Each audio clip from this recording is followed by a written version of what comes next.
Hello every one, എല്ലാവർക്കും ഷിജിലീസ് വ്ലോഗ്സിലേക്ക് സ്വാഗതം. ഇന്ന് നമ്മൾ തയ്യാറാക്കാനായിട്ട് പോകുന്നത് മഗ് കേക്കാണ്. നമ്മൾ ചായയൊക്കെ കുടിക്കുന്ന മഗ്ഗില്ലേ, ആ മഗ്ഗിൽ കേക്ക് തയ്യാറാക്കിയെടുക്കാം. ഇത് തയ്യാറാക്കിയെടുക്കേണ്ട നമുക്ക് ഓവൻ്റെ ഒന്നും ആവശ്യമൊന്നുമില്ല. ആദ്യം നമുക്ക് കേക്കിലേക്കുള്ള മിക്സ് ഒന്ന് തയ്യാറാക്കിയെടുക്കാം. അതിനായിട്ട് ഞാനിവിടെ 4 ടേബിൾ സ്പൂൺ മൈദയാണ് എടുത്തിരിക്കുന്നത്. മൈദ ഇത്രയും മതിയാവും, നമ്മൾ മഗ്ഗിലല്ലേ കേക്ക് തയ്യാറാക്കിയെടുക്കുന്നത്, അപ്പം ആവശ്യം അത്രയും മതി. അതുപോലെ തന്നെ 2 ടേബിൾ സ്പൂൺ കൊക്കോ പൗഡറും ചേർത്ത് കൊടുക്കുക. ഞാനിവിടെ 2 മഗ്ഗിലേക്കുള്ള കേക്കാണ് തയ്യാറാക്കിയെടുക്കുന്നത്, അതുകൊണ്ടാണ് ഇത്രയും എടുക്കുന്നത്. ഇനി ഇതിലേക്ക് നമ്മൾ ചേർത്ത് കൊടുക്കുന്നത് പൊടിച്ച പഞ്ചസാരയാണ്. ഞാൻ പൊടിച്ച പഞ്ചസാര 4 ടേബിൾ സ്പൂൺ ചേർത്ത് കൊടുക്കുന്നുണ്ട്. ഇതിലേക്ക് 1 നുള്ളു ഉപ്പ് ചേർത്ത് കൊടുക്കുക. അതുപോലെ തന്നെ ബേക്കിംഗ് പൗഡർ ഒരു 1/4 ടീസ്പൂൺ ചേർത്ത് കൊടുക്കുക. ബേക്കിംഗ് പൗഡർ 1/4 ടീസ്പൂൺ തന്നെ ചേർത്താൽ മതി. ഇനി ഇതിലേക്ക് 1 നുള്ളു ബേക്കിംഗ് സോഡയും കൂടെ ചേർത്ത് കൊടുക്കുക. ഇനി ഇതെല്ലാം കൂടെ ജസ്റ്റ് ഒന്ന് മിക്സ് ചെയ്തിട്ട് എടുക്കുക. ഇനി നമുക്കിതിലേക്ക് 1/2 കപ്പ് പാലാണ് ഞാൻ ചേർത്ത് കൊടുക്കുന്നത്. ഞാൻ 4 ടേബിൾ സ്പൂൺ മൈദയുടെ അളവിലേക്കുള്ള പാലാണ് പറയുന്നത്. 1/2 കപ്പ് പാൽ ചേർത്ത് കൊടുക്കുക.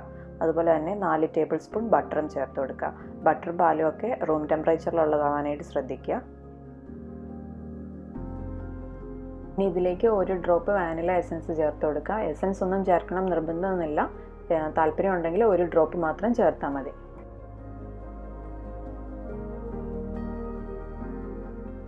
പാലും ബട്ടറും കൂടെ ജസ്റ്റ് ഒന്ന് മിക്സ് ചെയ്തെടുക്കുക. എന്നിട്ട് നമ്മൾ നേരത്തെ തയ്യാറാക്കി വെച്ചിരുന്ന പൊടിയില്ലേ, മൈദയും കൊക്കോ പൗഡറൊക്കെ ചേർന്നത്, ബേക്കിംഗ് പൗഡറും, അതെല്ലാം ഇതിലേക്ക് ചേർത്ത് കൊടുക്കുക. ഒരു അരിപ്പയിലൂടെ അരിച്ചിട്ട് ചേർത്ത് കൊടുക്കുന്നതാവും എപ്പോഴും നല്ലത്. എന്നിട്ട് ജസ്റ്റ് മിക്സ് ചെയ്തെടുക്കുമ്പോൾ എല്ലാ ഭാഗത്തേക്കും ബേക്കിംഗ് പൗഡറും ബേക്കിംഗ് സോഡയൊക്കെ കറക്റ്റായിട്ട് എത്തും. ഇനി ഇത് നമുക്ക് മിക്സ് ചെയ്തിട്ടെടുക്കാം. ഒരുപാട് ഇട്ട് മിക്സ് ചെയ്തെടുക്കേണ്ട ആവശ്യമില്ല. അങ്ങനെ വരുമ്പോൾ കേക്കിൻ്റെ സോഫ്റ്റ്നെസ് പോകാനായിട്ട് സാധ്യതയുണ്ട്. ജസ്റ്റ് പതിയെ ഒന്ന് മിക്സ് ചെയ്തിട്ടെടുക്കുക. അപ്പോൾ തന്നെ എല്ലാം മിക്സ് ആയിട്ട് കിട്ടും.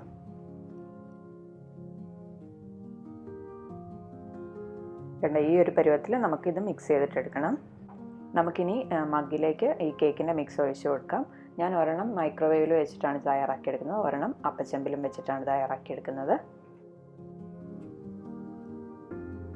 ഇതിൻ്റെ മുകളിലേക്ക് കുറച്ച് ചോക്ലേറ്റ് ചിപ്സും കൂടെ ചേർത്ത് കൊടുക്കുക. അങ്ങനെ വേണമെന്നില്ല, താല്പര്യം ഉണ്ടെങ്കിൽ അങ്ങനെ എന്തെങ്കിലും സ്പ്രിങ്കിൾസോ അല്ലെങ്കിൽ ചോക്ലേറ്റ് ചിപ്സോ ഒക്കെ ചേർത്ത് കൊടുക്കുകയാണെങ്കിൽ കുറച്ചും കൂടെ നല്ലതായിരിക്കും.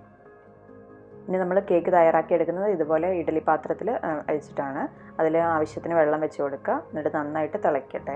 തിളച്ച് കഴിയുമ്പോൾ നമുക്ക് അതിൻ്റെ മുകളിൽ തട്ടോ അല്ലെങ്കിൽ എന്തെങ്കിലും പാത്രം എന്തെങ്കിലും ഉണ്ടാവുമല്ലോ, അത് വെച്ച് കൊടുത്തിട്ട് അതിൻ്റെ മുകളിൽ കപ്പ് വെച്ച് കൊടുക്കാം. വെള്ളം നന്നായിട്ട് തിളച്ച് തുടങ്ങിയിട്ടുണ്ട്. നമുക്കിനി മഗ്ഗ് അതിലേക്ക് വെച്ച് കൊടുക്കാം. പിന്നെ മഗ്ഗ് ഒരു സ്റ്റീൽ അടപ്പ് വെച്ചിട്ടോ അല്ലെന്നുണ്ടെങ്കിൽ ഒരു അലുമിനിയം ഫോയിൽ വെച്ചിട്ടോ കവർ ചെയ്തിട്ട് വേണം. അല്ലെന്നുണ്ടെങ്കിൽ ആവി അടിച്ചിട്ട് ഈ കേക്കിൻ്റെ മുകളിലേക്ക് വീഴാൻ സാധ്യതയുണ്ട്. അതുകൊണ്ട് ഇതുപോലെ അലുമിനിയം ഫോയിൽ അല്ലെങ്കിൽ ഏതെങ്കിലും ഒരു കുഞ്ഞ് സ്റ്റീൽ അടപ്പില്ല. എൻ്റെ കയ്യിൽ കുഞ്ഞ് സ്റ്റീൽ അടപ്പില്ലാത്തതുകൊണ്ടാണ് ഞാൻ ഇങ്ങനെ അലുമിനിയം ഫോയിൽ വെക്കുന്നത്. എന്നിട്ട് നമുക്ക് അടച്ചു വെച്ചിട്ട് വേവിച്ചെടുക്കാം. ഒരു 10-12 മിനിറ്റിനുള്ളിൽ തന്നെ നമ്മുടെ കേക്ക് തയ്യാറായി കിട്ടും. ഒരു 10 മിനിറ്റ് കഴിയുമ്പോൾ തുറന്നിട്ട് നോക്കുക. എന്നിട്ട് ഒരു സ്ക്യൂറോ അല്ലെങ്കിൽ ഏതെങ്കിലും ഒരു ടൂത്ത് പിക്കോ വന്നിട്ട് നോക്കിയിട്ട് വെന്തിട്ടില്ലെങ്കിൽ മാത്രം കുറച്ച് നേരം കൂടെ വെച്ചിട്ട് വേവിച്ചെടുക്കുക. ഇനി നമുക്ക് അടുത്ത മഗ്ഗ് മൈക്രോവേവിൽ വെക്കാം. മൈക്രോവേവിൽ 1 മിനിറ്റിൻ്റെ ആവശ്യമേ ഉണ്ടാവുള്ളൂ. അപ്പോഴേക്കും കേക്ക് കറക്റ്റ് പാകമായിട്ട് കിട്ടും.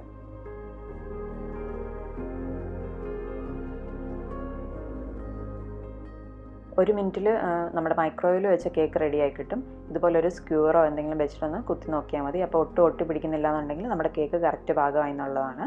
ഇതിൻ്റെ മുകളിലേക്ക് നിങ്ങൾക്ക് സ്പ്രിങ്കിൾസോ ചോക്ലേറ്റ് ചിപ്സോ ഒക്കെ വെതറി കൊടുത്തിട്ട് കഴിക്കാവുന്നതാണ്. അല്ലെങ്കിൽ ഐസ്ക്രീം ഒക്കെ ആണെങ്കിലും സെർവ് ചെയ്യുന്നതിന് മുമ്പായിട്ട് വെച്ച് കൊടുക്കാം.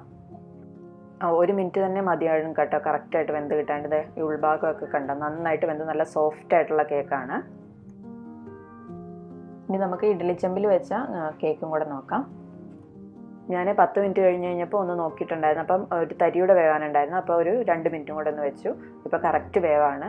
നമുക്കിനി ഇത് ചൂടൊന്ന് മാറിയിട്ട് ഇത് എടുക്കാം. നമ്മുടെ കേക്ക് കണ്ടോ, നല്ല കിഡിലൻ കേക്കായി വന്നിട്ടുണ്ട്. അപ്പോൾ എളുപ്പത്തിൽ തന്നെ തയ്യാറാക്കി എടുക്കാവുന്നതാണ് കേട്ടോ. അപ്പോൾ നമ്മുടെ 2 രീതിയിലും തയ്യാറാക്കി എടുക്കാൻ പറ്റുന്നതാണ്. മൈക്രോവേവിൽ ഉണ്ടെങ്കിൽ മൈക്രോവേവിൽ തന്നെ വെച്ചിട്ടെടുക്കുക. അപ്പോൾ അതാകുമ്പോൾ 1 മിനിറ്റിൻ്റെ ആവശ്യമേ ഉള്ളൂ. അതല്ലാന്നുണ്ടെങ്കിൽ ഇതുപോലെ അപ്പച്ചെമ്പിൽ മീൻസ് ഇഡ്ഡലി ചെമ്പിൽ അതിൽ വെച്ചിട്ട് നമുക്കിതുപോലെ ചെയ്തെടുക്കാം. എളുപ്പത്തിൽ തന്നെ തയ്യാറാക്കി എടുക്കാനും പറ്റും. നല്ല ടേസ്റ്റുമാണ്, നല്ല സോഫ്റ്റ് ആയിട്ടുള്ള കേക്കാണ്. അപ്പോൾ നിങ്ങളെല്ലാവരും ഇതൊന്ന് ട്രൈ ചെയ്ത് നോക്കണം. എന്നിട്ട് നിങ്ങളുടെ അഭിപ്രായങ്ങൾ പറയാനായിട്ട് മറക്കരുത്.